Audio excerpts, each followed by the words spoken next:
The views and opinions expressed on this program are those of the participants and do not reflect the views of BronxNet or the program underwriters.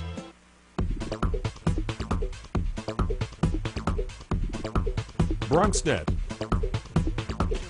Your voice, your views, your vision. Coming up on this edition of Perspectives, new statistics show an overwhelming number of high school dropouts are African American or Hispanic. We'll analyze why the growing rate and what can be done about it. Plus, my guests are in studio. They're both finding ways to get our young men and future back on the right track to becoming good. And later, we'll tell you about a wonderful program that just might be the model to get the increase minorities need to get a college degree. That's all coming up next on Perspectives with yours truly, Darren Hyman. What's on your mind? Let 'em know. What's on your mind? What's on your mind? Let 'em know.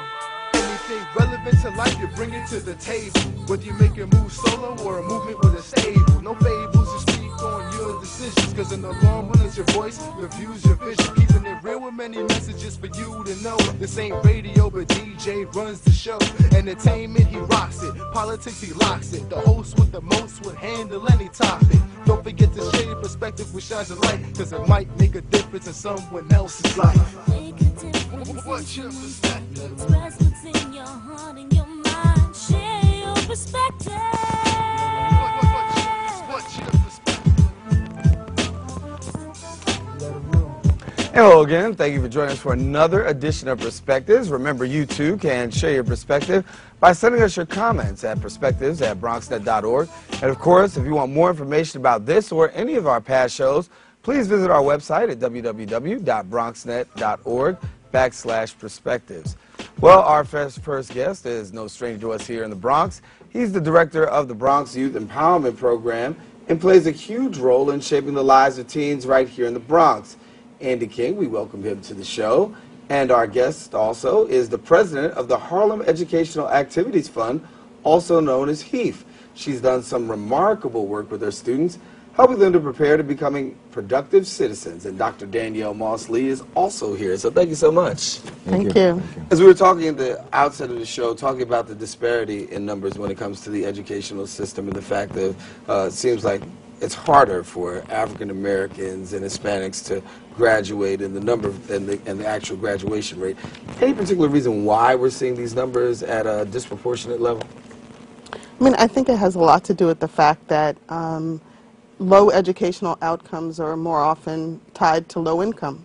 And blacks and Hispanics in this city, when you look at the unemployment rates, are much more likely to face lots of economic challenges that include housing, that include health care disparities, and a number of things that they're trying to overcome as they seek to educate their kids. Mm-hmm. So when we talk, Andy, about the problems young people are facing, knowing that sometimes, you know, just to make it through the day is a struggle.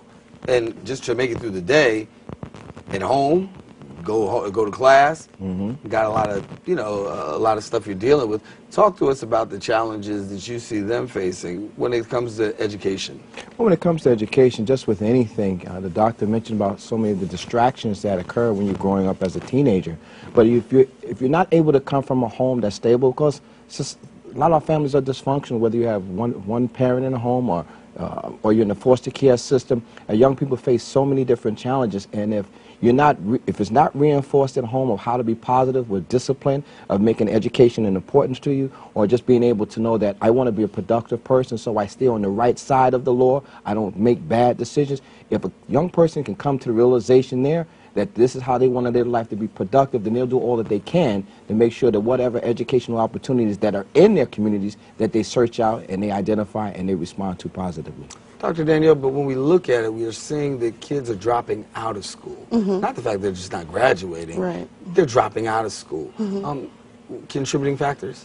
I mean, I think that what you see in a lot of our communities is the least qualified teachers being placed in our schools, high levels of teacher turnover. I've had kids who may come in January, they're on their third algebra teacher for the year, so that lack of consistency definitely plays a part.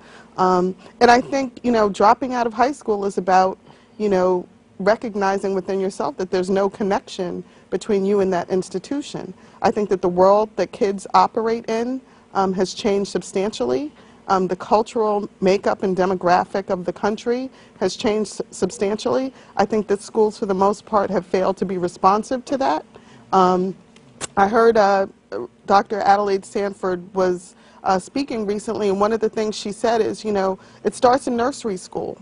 If, you know, the only stories you hear are Hansel and Gretel, you know, the Three Bears, you know, Rumpelstiltskin, none of these people look like you or anybody in your community. So from a very early point in their education, we're not recognizing what they've brought to the table in this country. And I think that you have to really see yourself as successful before you can begin to act in ways that will guarantee your success. And when you talk about that, I mean, it's important because when you have people that you know, the history component, and being that it is, you know, just coming with Black History Month, you get a lot of this history out there.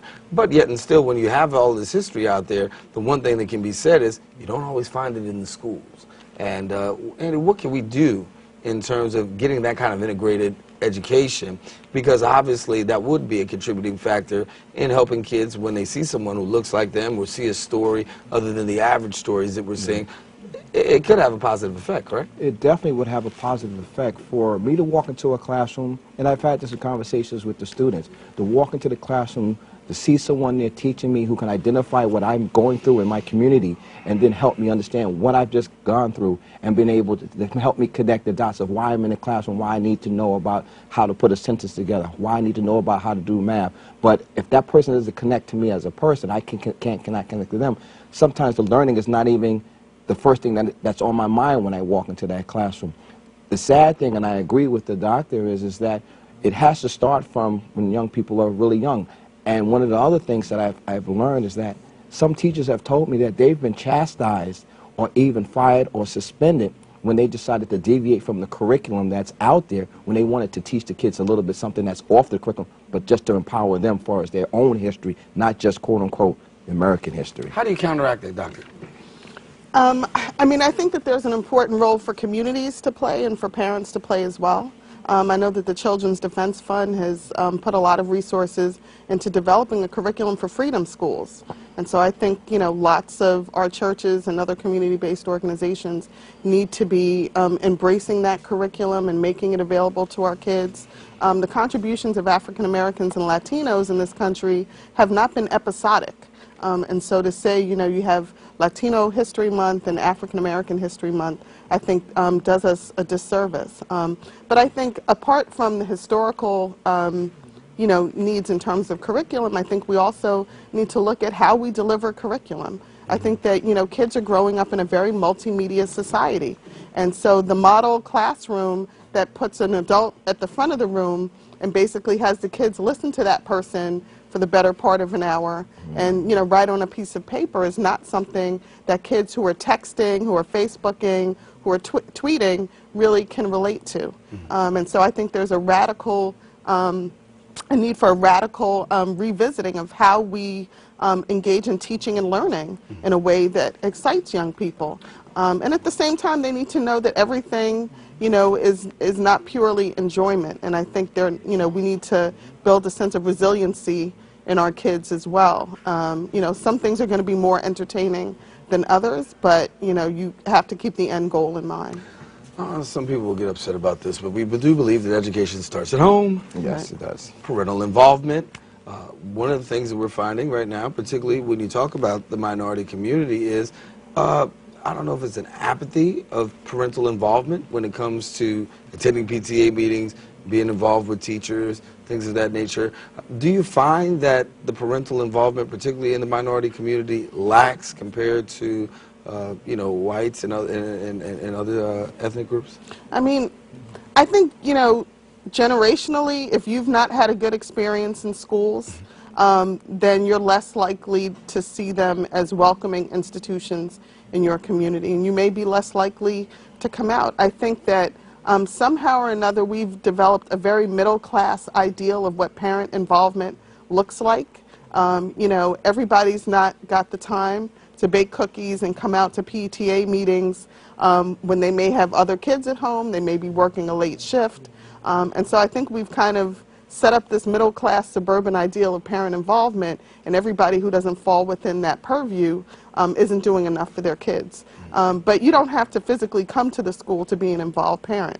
You know, you can set limits on television, you can set limits on technology, you can set a bedtime in your house. You know, there are other ways that you can support education without physically being in the institutions. And I think on the other side, there are a lot of schools that don't want to see parents in the building, quite frankly. Really? And they're not, you know, they're not really designed and developed to be, you know, welcoming. You know, ask your average parent, do you feel like you could just drop in on your child's class at any moment to see kind of what's going on in that classroom? And they would probably tell you that that's against the rules.